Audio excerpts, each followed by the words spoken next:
Are we rolling? We're rolling, and we're it's rolling. Episode 28. I love it. So, welcome everybody. We are now at episode 28. This is the one that's going to be for 4th of July. No, sir. No, that's like 3 weeks away. Is it really? Yeah. Oh, I think it's for the 28th of June. okay. Yeah. Coming up in a couple days. So welcome back to number 28. And we're glad to have you back for Father Knows Something. As you can recognize, there is no more buckling my seatbelt. I'm in the saddle. And there's a good story to this saddle because it's the first time I've ever actually sat in it and used it. And I bought this saddle before you were born. Yeah, it's pretty old.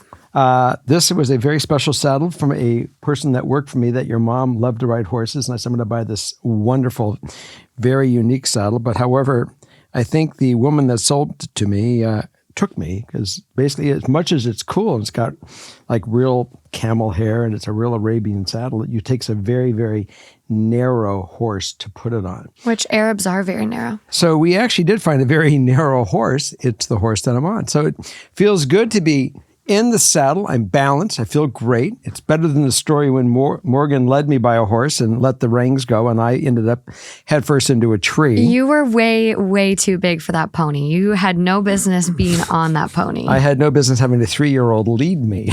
Yeah. I mean, that's on parenting. Well, I'm not a good parent. I didn't say that. Here's to that, guys. Anyways, we have Justin and we have Morgan tonight. And Morgan or Justin said that we have some real stories. So let's get to it. Let's do it. Let's go.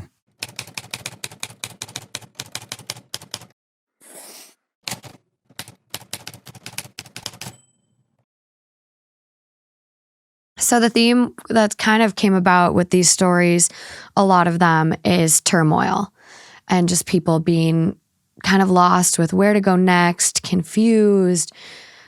Turmoil is kind of the first thing that came to my mind. And when Justin was, we were going through stories earlier to get ready for this episode, he found one. And I don't know how I'm going to get through reading this. I'm like tearing up again, just thinking about it. This is a heavy first one.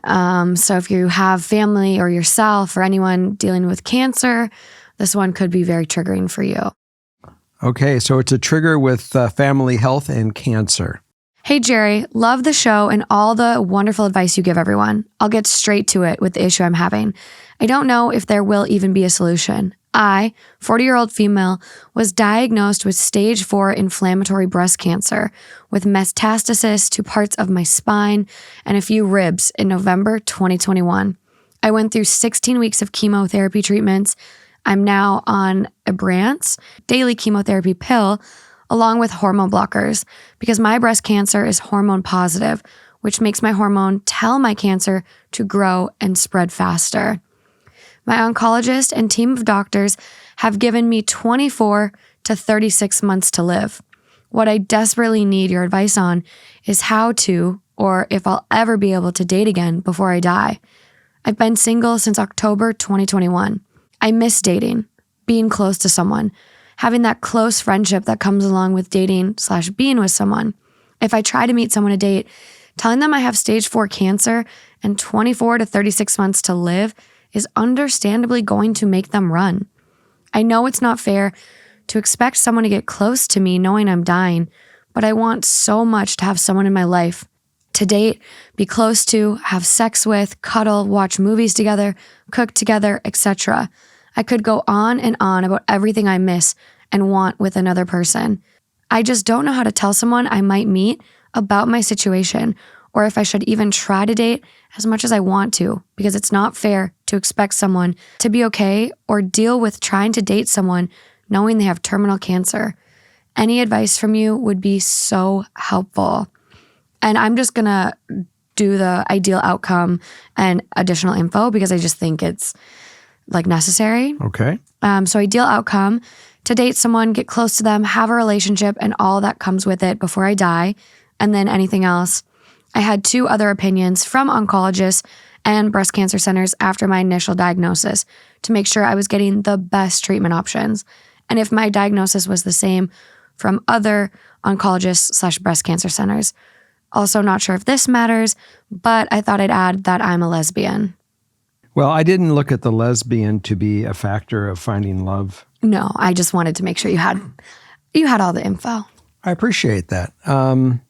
It's one thing to recognize the fact that, your prognosis for long-term isn't good, as far as being here mortally. And I'll start with that because I had a friend that recently passed. Morgan's aware of this, not even a few months ago. And he apparently had been sick for quite a while. And he really never told anybody that he was going through issues for 12 years.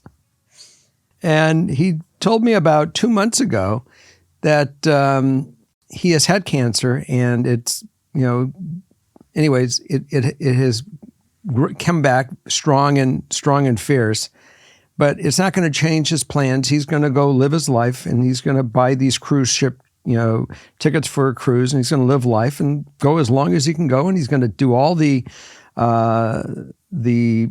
protocols and try to find whatever other protocols are out there, but he's going to continue with his life. And there is no doubt in my understanding you're right in that you're going to do the same. You are going to live your life to the fullest.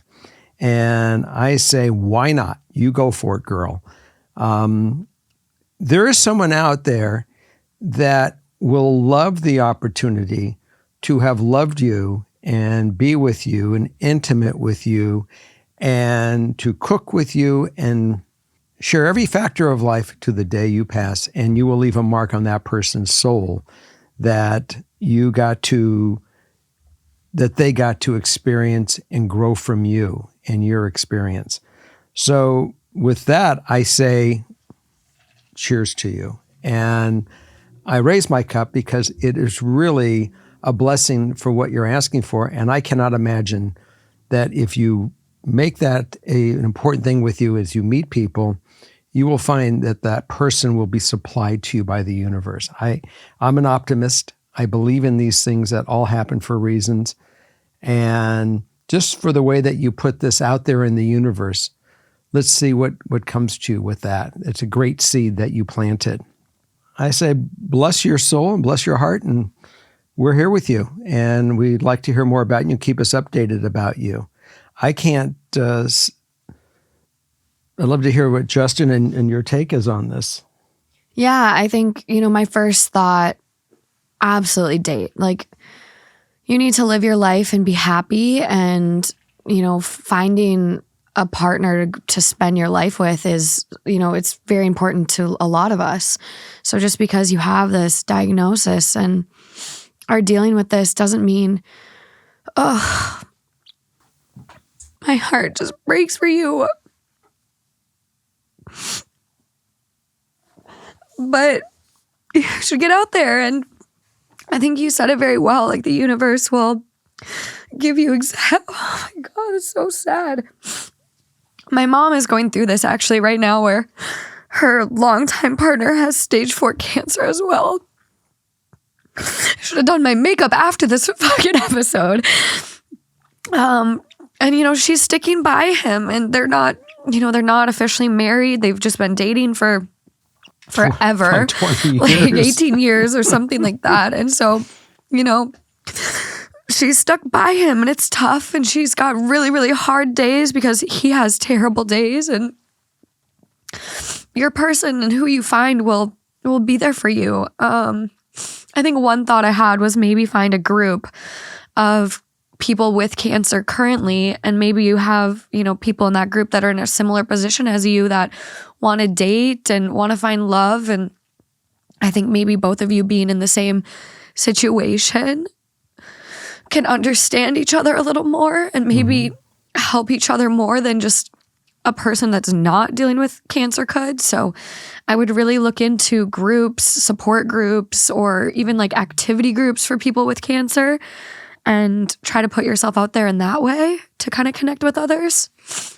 I can't help believe that if you're going through this and you find that special person that recognizes who you are, it doesn't matter if they were sick or not sick. They're going to really, I mean, love you for who you are right now in every aspect. And if you are both going through health issues, or one of you are and the other one isn't, I know one thing, that if I met the right person and unfortunately I knew that they were ill, would I have run or walked the other direction? Absolutely not. I would have absolutely be a part of that person's life as long as I can, because I want them in my life as long as they can. I would cherish and drink every day. So I can't imagine that. Find that person and keep your eyes open, and definitely don't isolate yourself. Get yourself out there and do whatever you physically believe you can deal with. Because I know that some days you're going to have good oxygen levels and good chemistry, and you're going to be able to go out there and do things. And some days you're going to have bad days. We recognize that. I think anybody that's experienced any kind of these health issues recognize that.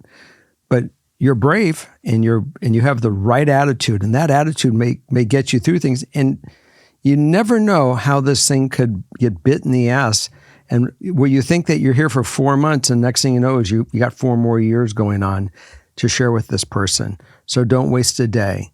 And we are here again supporting every aspect of what you're looking for to achieve, and send it up to the universe and bless you. Well, I mean, I think the only thing I can think to say that you guys haven't gotten is just the fact that you're already, as a person, you're already in a spot where you're so selfless that you're considering the fact of, oh, I don't want to do this to someone because of what's going on. So if you're already have that character where you're already thinking that far ahead and so conscious of not wanting to hurt someone or put someone through that, I think that points towards you'll absolutely be able to find someone. Just because you're already showing your character, even though our write-in is relatively short, through that paragraph, you can already read into it so much. I agree. Yeah. I mean, amazing strength, character, empathy for other people when you should be concerned about yourself. I mean, yeah, amazing. And you figured out that, I mean, obviously the most important things about us to experience in life is the exact things that are important for you to continue to experience until you pass in transition. So I'm optimistic for you. Stay optimistic, because I hear optimism in you as you go forward with your days. And I know sex is a big part of, what you want and everything, but you might even be able to find like a platonic life partner through like reaching out and meeting new people and going to groups and like activities and stuff, whatever you can handle. You might even find someone that's just willing to like just be life partners with. And like, I know sex is a part, and maybe you can find that elsewhere through, dating apps or whatever. But, I think you can check a lot of your boxes, and maybe even non-traditional ways too. Yeah, I've always thought that the best intimacy and best sex is when you start as your friend, and then it grows into that. There's certainly lovemaking and there's sex, and sex is pretty, available out there if you're looking just for sex. But obviously, looking for that intimacy, and I was feeling your depth, and that's why I didn't go down that path to go find a surrogate or some other way of getting sex, but really to enjoy that intimacy, because I really think that's what I was. No, she definitely wants the total package. That's the vibe I was feeling. And boy, when somebody comes with that kind of power, it's going to hit somebody, and it's going to be pretty good. Pretty good. So yeah. Okay. Optimism. Well, keep us updated. We would love to, make sure you're okay and all of that. So be sure to keep us posted. Absolutely. Okay, moving along. Yeah, I need to do my makeup for events that I have to go to after episodes like this. Wow. My boyfriend, 21 male, and I, 20 female, have been together for almost 3 years. Last night, we were looking at furniture on his phone for our new apartment. We are moving in together in 2 months. I have a habit of swiping out of all apps and tabs when I'm done with them, and in doing so, I saw something I really wish I hadn't. It was a porn tab, a tab that said, quote, 40-year-old MILF, mom, big tits, short black hair, porn. He described my mom, 41 female. When I turned the phone to show him, he just sat there looking shocked for a minute. Then he started stuttering, crying, and apologizing. All I said was, quote, "Are you attracted to my mom? Do you watch porn that looks like my mom?" He kept apologizing over and over, and I just asked him to explain. It took him a while to get the words out. He admitted he is attracted to older women, moms specifically. He said he was just curious and horny, and it came to his mind to search my mom's description to, quote, see if there were any porn stars that looked like her. He claims it was a one-time thing and showed me the rest of his porn history, which was mostly just stepsister, lesbian, and sometimes MILF, but no other searches that matched my mom's description or age. He was so embarrassed by it. I don't really care that he watches porn, and I honestly don't care if it's MILF or stepmom porn either. I'm not trying to judge him or shame him, but I just feel so grossed out and humiliated that my boyfriend thought about my mom while he masturbated. He also said he promises he doesn't have a weird obsession with my mom and doesn't think about her like that when we are with her. He also said it's normal for guys with mommy issues to be into MILFs. He has extensive mommy issues. And not that that's an excuse, but I can see how his mom-related trauma could shape the kinds of porn he watches. I'm also worried about how this is going to affect our sex life. I can't help but feel disgusted that my partner is attracted to my mom. We talked about this for a long time last night, and he apologized. Said he was going to talk to a therapist and overall seemed really remorseful and conscious of my feelings. He promised it would never happen again, but I'm just afraid that he will still feel some type of way about her. When I told him that I'm scared that this is something deeper, he denied it. Then he said he thinks that it's normal for guys to be attracted to their girlfriends' moms, especially since my mom is still pretty young. Him trying to normalize it made it feel even more disgusting to me. Is that true? Can he watch porn that looks like my mom without it being something deeper? This whole thing is making me second guess if we should move in together, but I don't want this relationship to be over. He is a good person and a great boyfriend, and I just can't believe this is happening. I love him so much, and aside from this, we don't have any other major issues. Well, my first instinct was a total different read than that when I was here. I was looking, at porn that looked like his, possible mother-in-law. I really first anticipated, and he clarified that this is not it, that he just wondered that something that triggered and something she may have done or said that maybe this chick's into porn. Maybe she's a porn actress. And he went searching to see if she is a porn actress. That I found to be where my mind went on this. Yeah. Now, I have a friend that actually, a girl he dated, her parents are porn stars.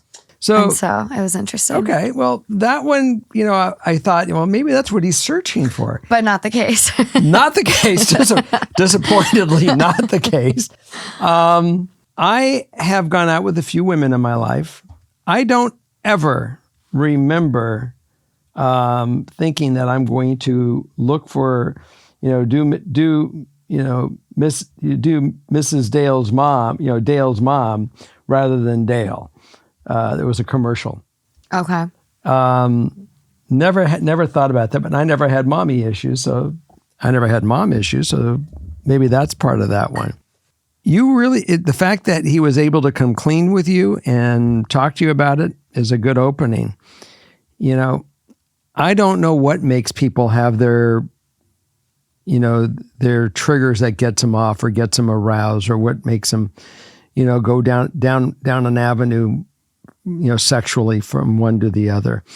And I will say that, in the years that I've, been active, I would certainly say my tastes have, changed. You're not attracted to the same kind of thing. You meet somebody, that something hits you about that person. You like that about them. You may look for that in the next person. Then you finally realize that's not what you want. And then you're going for somebody totally different.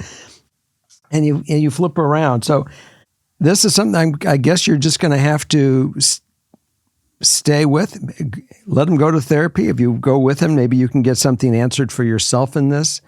You're obviously, whatever is going on, you're able to identify there's something going on early on in the relationship that makes you flagged. And my advice, or my fatherly advice, if Morgan came to me regarding, you're not into your mom, are you?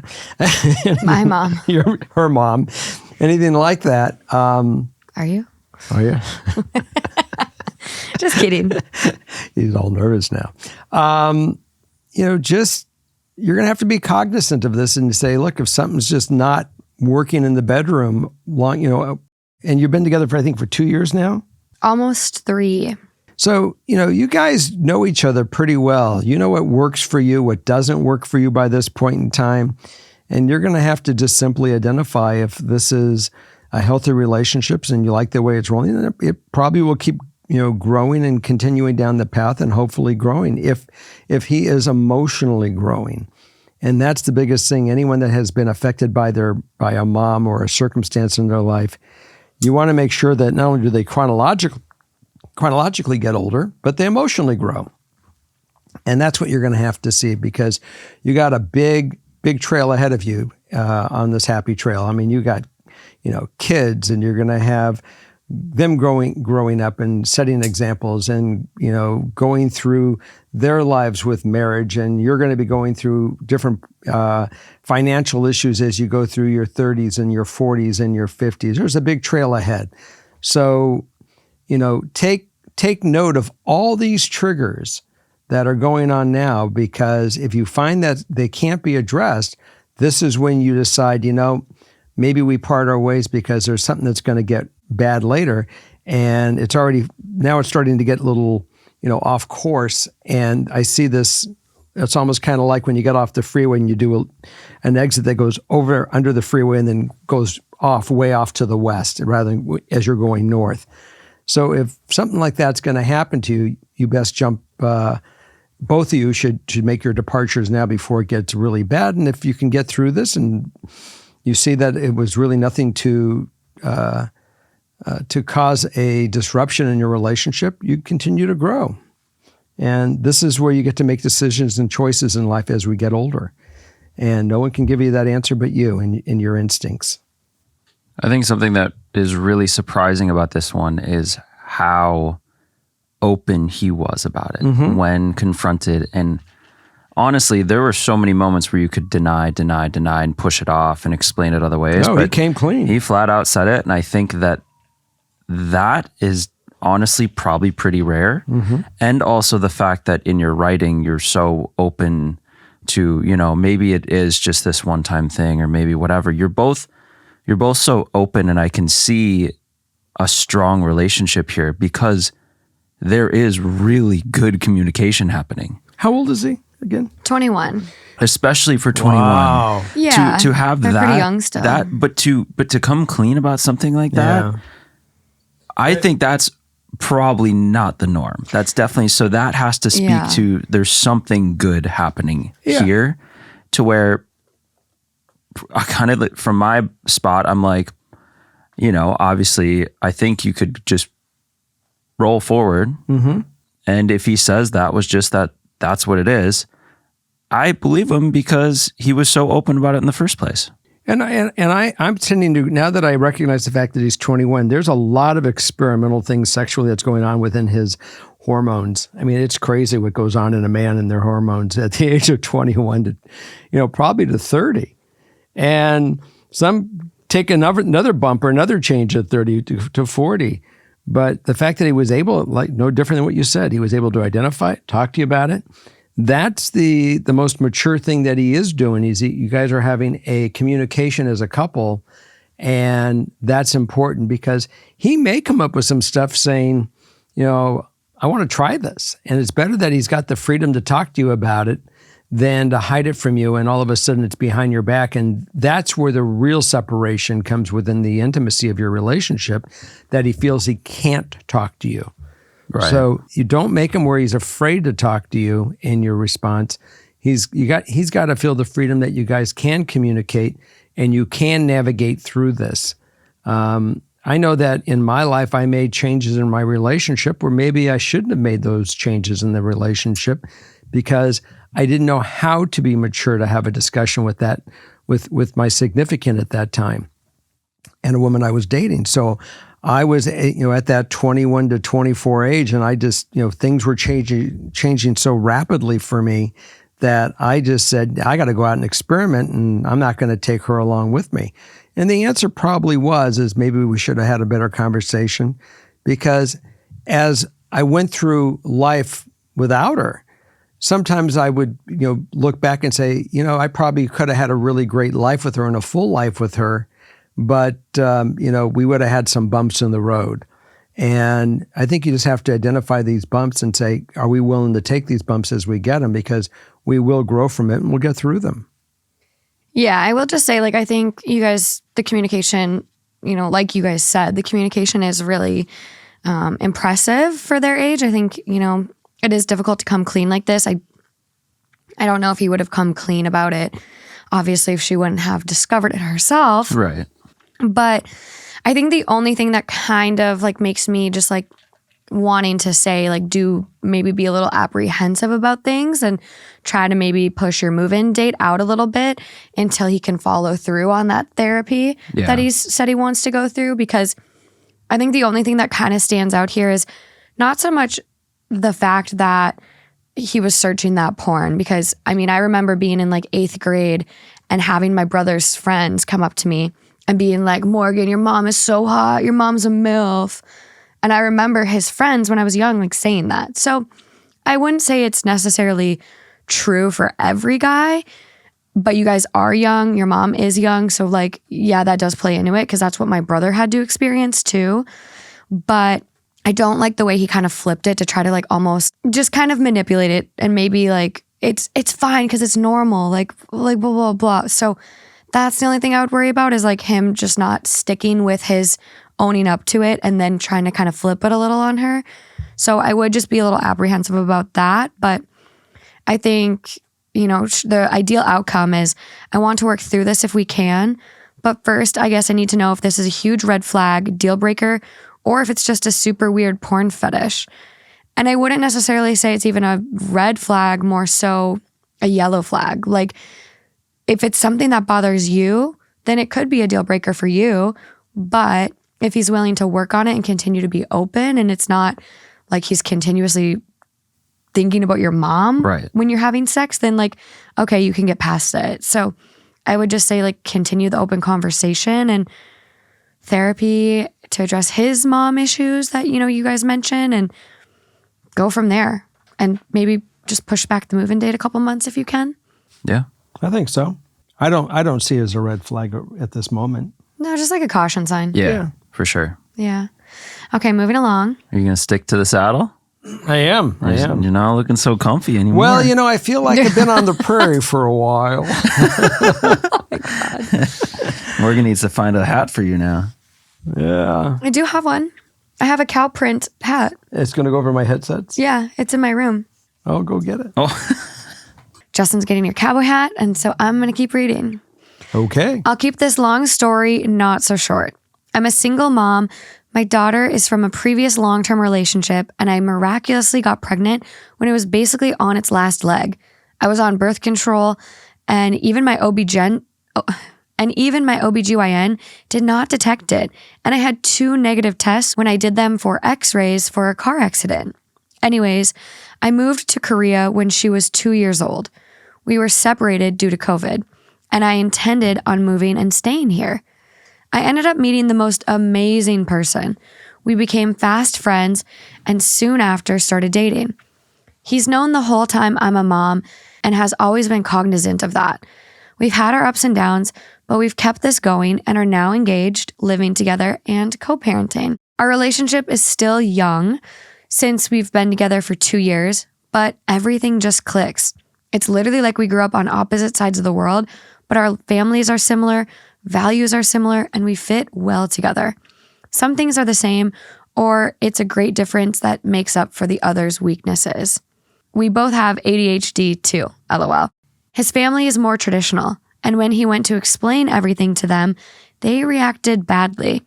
And now the relationship is totally sour. They hate me.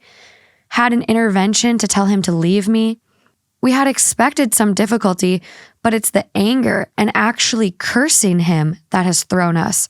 When I say anger for context, I mean basically you have some curses in Korean that are along the lines of you are destined to bring shame, those kinds of things. He's shielded me from most of it and says it's just best to just live our lives and let them do what they will. But I wanted to ask for some outside opinions that might help. At the moment, they're basically trying to use anger and threats to boot them out of the family, to try and bully him into doing what he's told. They're also angry that he didn't ask for permission, and he doesn't think he should have to. Ideal outcome, I don't want my future husband to lose his family over this, but we're not willing to give up the relationship or life we're building. And then anything else? I'm Chinese American, and family means something to both of us in similar ways. While I understand some would just say cut it off, and I totally get that, but I first wanted to see if there's a way to at least try to get them to be a bit more open. We are both born in 92, ages 29 and 30. Right. He's born in Korea, and he is definitely from a culture that is far different from the Americanized culture that she has. Potentially. I mean, if her family were first-generation immigrants, they could have been very traditional still, but I would say you can expect differences between Chinese and Korean. I can definitely agree to that. Yeah. And so, that being said... We need a cultural expert on the show. Well, I'm Jewish, and I'm going to say howdy on all this, and we're going to toss this away because this is a nuisance. The old thought of the Jewish grandmothers of my day is post the experience of World War II and certainly of the Nazi and German camps. Yeah. And being that the fact that we were a people that survived by being together, it was almost sacrilegious to think about dating outside your religion. And if you did date outside your religion, your parents would even tear their clothes, signifying you're dead to them. Wow. It was that powerful. Assimilation has certainly been rampant in my generation and the generations following my generation, to the part where it's damaging our numbers. We certainly lost 6 million of our brothers and sisters in the Holocaust. Mm-hmm. And before that, we lost, I don't know how many millions in the Spanish Inquisition. There's always been something to devastate our people. And Koreans and Chinese are very much have a culture. And when the Chinese first came over to our country and went to San Francisco, there was a movie made called Flower Drum Song that really talked about this change. So it's unfortunate that you are battling a couple issues probably with him. One, the fact that you are both Asian is one thing, but you're an Asian Korean and he's an Asian Chinese. And I don't know how that's going to play. And number two, you are a married woman or a mother, a divorcee or a fallen woman with a child from somebody else, and they're protective of their son, their prize jewel of the kingdom, heir to the throne, and they want a pedigree. I mean, look, what we might say is out there. They hold that to their heart of who they are. Yeah. So one thing that I do know that has always happened in our family, and we have interracial marriage in our family, and there was a lot of poo-pooing, a lot of anger and frustration that my siblings had to go through for their spouses. But I will say one thing: when kids show up on the scene, that's their blood. Everyone finally does turn around. And because no one can turn their back on a child, at least on what I've witnessed in my life. And I know that I'm going to certainly have people that listen to this show They have written to me saying, Jerry, you live in this fairy tale land. There are people that are assholes and that they would come and they would kill somebody because of something like this. I've read all those. But in my experience, in the families that I've been involved with and that love their kids, eventually something does happen that brings them around. But it typically does take another child.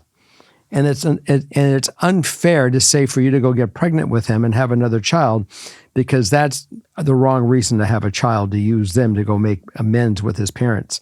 Because the reality is they don't want to get on the ship, let them sit on shore, and you guys go have your life. That's really the main answer here. And if they can't grow and experience it, oh well to them, it's their loss. I know it's your each one of yours losses too, because you would like to have this, camaraderie with everybody. But the saying is it takes two. It takes both sides to want to make this work. You're obviously someone that loves their son, and you recognize your love for their son, and that's the most important thing. And he recognizes it. That's what you guys need, is the love. If he's in love with you and he's locked into you, that's all it takes for you guys to have a wonderful life, because everybody else will come and go, and life will eventually does take people in our lives that are special to us. But as long as you have each other and that love, and the fact that he's accepted your child, that it's his, and you're co-parenting, and I think you guys have a great shot, and I wouldn't let anyone devastate that shot. I wouldn't change my path, and I would never tell you to change your path. Yeah. You can go. No, you go. Like you said, I think you have to stay on your path and keep doing your thing, because what you're saying is the relationship is everything. And you don't want him to lose his family, but he's already showing you in ways that he's committed to you above anything else. And yeah, it'd be a really tough, kind of shitty position to be in, because you feel like you're the cause of all that. Yeah. But when he's actively choosing to choose you and choose this path, then I think you gotta keep going. And I think there's gonna be moments where it gets harder, and this stuff really starts to come into play with everything. But as long as you two are solid and on the same page, then you just got to kind of deal with the bullshit, and then be happy with what you do have, which is the relationship. Yeah, I agree. They're the ones damaging the relationship, not you or him. It's kind of on them. And so I think you just try to go on living, the best life you can. And I wouldn't say you cut them off, because that's something she's, said she didn't want to do, but draw some boundaries to prevent yourself from being hurt, or realizing that they have power over you guys, because that's the last thing. You don't want them to learn that they can cut you off and threaten you and abuse you, and you're willing to bend to their will, because that doesn't work ever. So I would just say draw some solid, healthy boundaries, and I think time will. The only thing you can do here is live your life and allow time to potentially make things better. Well, and leave the door open to it. Yeah. And then have them come over for dinner and show them Crazy Rich Asians. Is that the movie? Yeah, that was a good one. There you go. But yeah, I think on the YouTube or even on the Instagram post we do for this one, I'd love to see people that are in relationships, where cultural factors play a big role. If you guys could share things that you've gone through or what advice you would give, I think that would be really helpful. Okay, up next. Okay. We have one more and then a Patreon. I, 25 female, and my really good friend, 25 female, have been friends now for 10 years. I got engaged in September and naturally asked her to be one of my bridesmaids this summer at the wedding. When planning my bachelorette party, my sister sent out 5 months in advance a text on the date and time, and to keep that date available. She texted me and said she couldn't make it because she would be out of town, but we would get together another time to celebrate before the wedding. This didn't bother me until I said I would love for her to be there so we could find a time that worked for her, but she didn't respond. Then, 2 months ago, I sent out information about my bridal shower and told everyone to keep the date open for it. She said no problem and left it at that. But last night, she texted me when the shower is next weekend and said that she was sorry, but she couldn't make it to the shower either because she would be moving that weekend. Needless to say, I'm a little upset that she won't be there for either occasion. And I texted her to say if there's any way she could get away for a little bit, that would be great. A lot of people in my life have told me I'm overreacting, which happens a lot to me. So I want your opinion. Am I justified or am I overreacting? What should I do? I'm processing this one Yeah. because I've been guilty of this as well.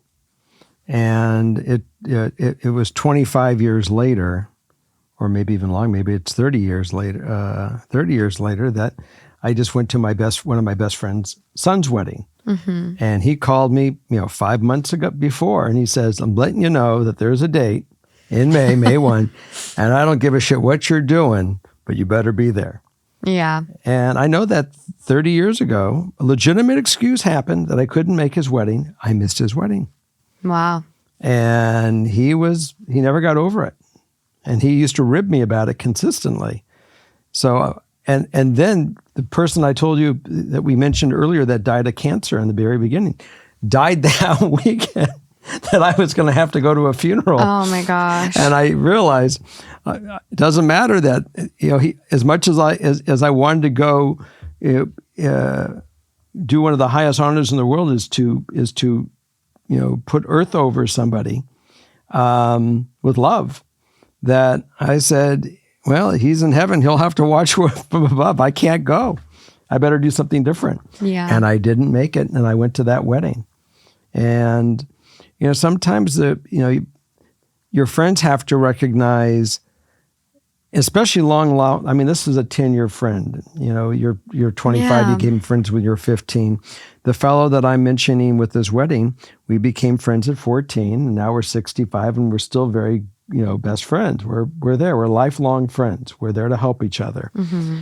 And I hope that you guys can get through this and, deal with it appropriately. I'm sure that if nothing else is going on that's causing her excuses to blow you off, that they're legitimate, that she feels as bad that she can't make it. So let's give her the benefit of the doubt on that one, that she's feeling as shitty as you're feeling, because obviously this friendship is important to you, that you want her there.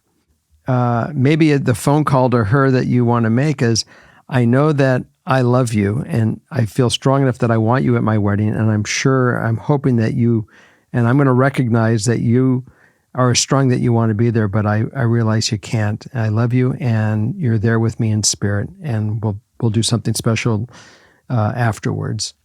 And that's about all you can say. I wouldn't cast any judgment right now. Things might be going on in her life that you may not be familiar with. The fact that she can tell you 5 months ago that she was going to be unavailable, that's way out there.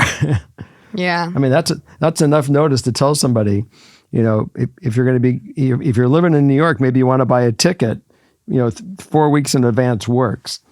So I'm getting a different read on it. I'm getting because there's such a huge lack of communication. Mm-hmm. Yeah. Where if she really cared, she would have tried to find how hard is it to find the right weekend or the right few days to go? And she was willing to switch the whole trip to accommodate her, and then she didn't respond. Mm-hmm. That's and shitty. then later on, saying, yep, no problem, I'll be there, and then changing it last minute.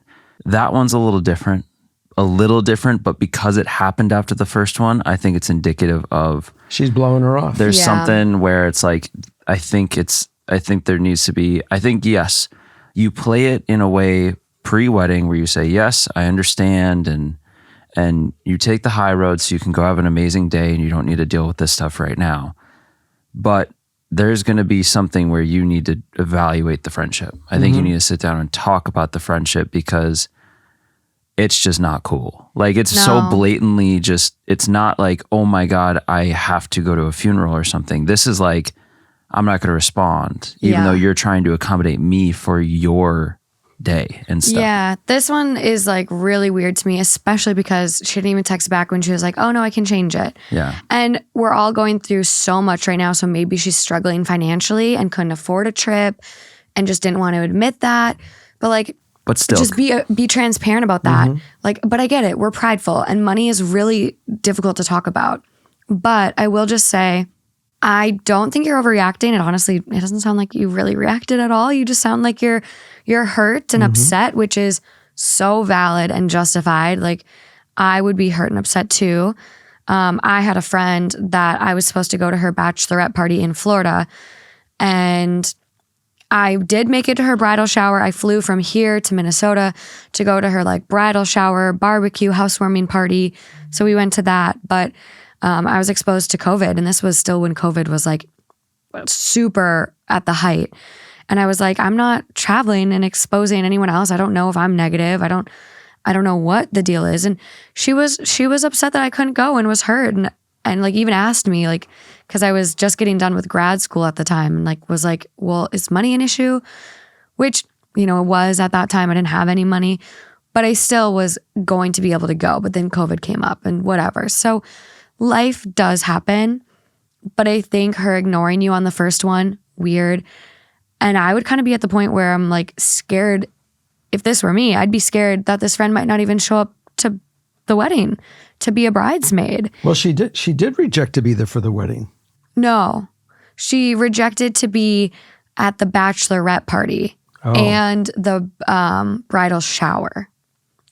So I would reach out and just say like, hey, life is crazy. We're all busy. I'm just checking in.